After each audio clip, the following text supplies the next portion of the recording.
This clay tablet carries the print of a cylinder seal about 4,500 years old. It depicts the god Enlil granting the plow to humankind. Don't you just love how religion has to give our accomplishments to gods? Oh, we were given fire, we were given the plow. Oh, and aliens must have made the pyramids, because we just couldn't possibly do any of this with our big brains. Ushering in the age of modern agriculture. On closer inspection, something completely remarkable can be seen.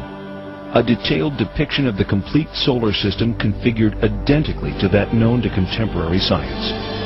With the sun prominently figured in the center, each planet appears in its correct position and relative proportions to the other planetary bodies.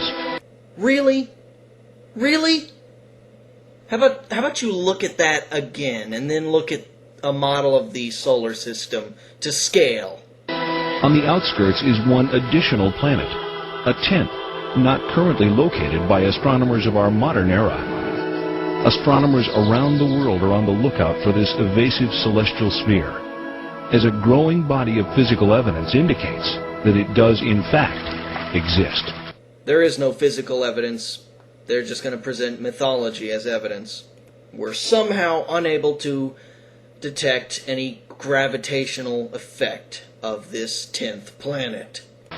Mysterious planet X, the yet undiscovered most distant member of our solar system.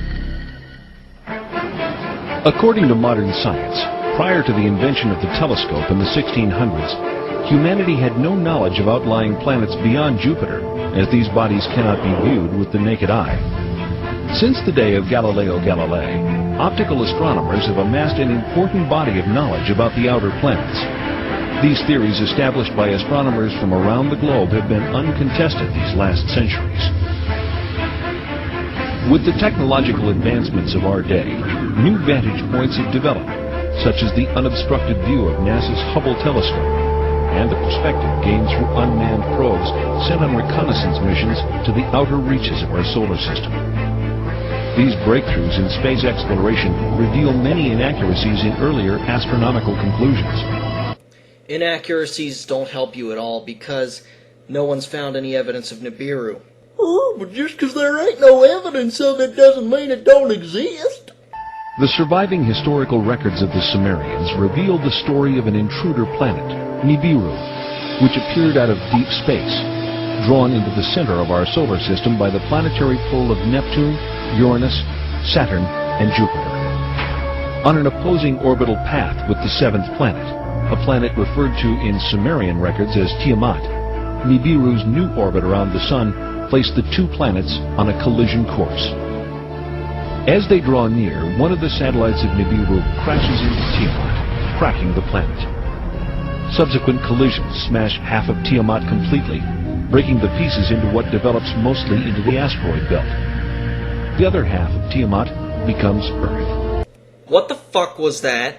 If you're saying this happened a few thousand years ago, I have to call bullshit because we'd all be dead. And if you're saying this happened billions of years ago, at the beginning of the solar system, or near it, maybe a few million years, 100 million years after the solar system's birth, then I have to inquire as to how the fuck anyone would have this knowledge. Also, planets don't pop like soap bubbles when they crash into one another. The Earth is thrust into a new orbital position, carrying with it Tiamat's main satellite, our moon. Most of the evidence seems to point toward a collision that created our moon, not toward capturing another planet's moon. Nibiru, the intruder, is cast into a permanent clockwise solar orbit, returning to Earth's neighborhood once each 3,600 years. Oh, but somehow this 3,600-year orbit hasn't been drastically altered by the pull of the other planets? After all this time? This tale of creation echoed through all the ancient cultures, becoming part of the scientific knowledge that we find in the Old Testament, in the creation story of Genesis. The guy just said the scientific knowledge we find in the Old Testament, and in the creation story of Genesis. Nuff said. But why? Sumerian documentation suggests the Anunnaki create humanity to assist in mining African gold that they need to save the dwindling atmosphere of their home planet, Nibiru. How can gold possibly save an atmosphere? Anyone care to explain that to me? Also, these beings can travel from planet to planet, but they don't have the advanced mining technology you would expect of them. So they have to waste time, probably years, engineering humans to do the mining for them. Makes perfect sense. We didn't arrive here accidentally, so we're not just some consequence of billions of years of pointless accidental permutations of life forms. No, we were created in the image of God. Nah, I'm not the accidental result of random mutations. I'm just a worthless sinner. Now, what if it were the case that there were creatures both technologically more advanced than us, older than us in terms of their civilization, and maybe even more intelligent than us, and more spiritually advanced, if we could imagine that? It seems to me that if they're more intelligent, they won't be so involved with spirituality. Then would this cause the creation story to collapse and leaving, literally billions of people on the planet totally confused about the meaning of life? You mean the meaning of life isn't to suck a god's dick for eternity? Oh, what am I going to do with my life? I can't just enjoy myself and maybe contribute something to society.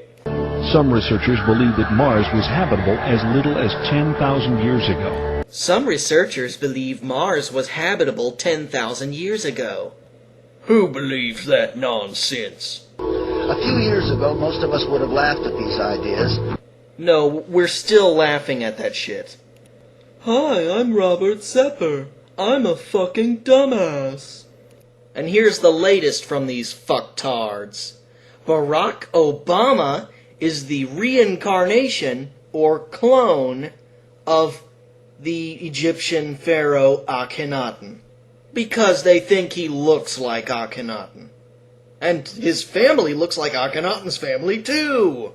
So they must be reincarnations or clones. Yes, the New World Order, or Illuminati, or reptilian, Freemason, Anunnaki people came to Earth and took mummy DNA like 40 years ago and made Barack Obama and his family.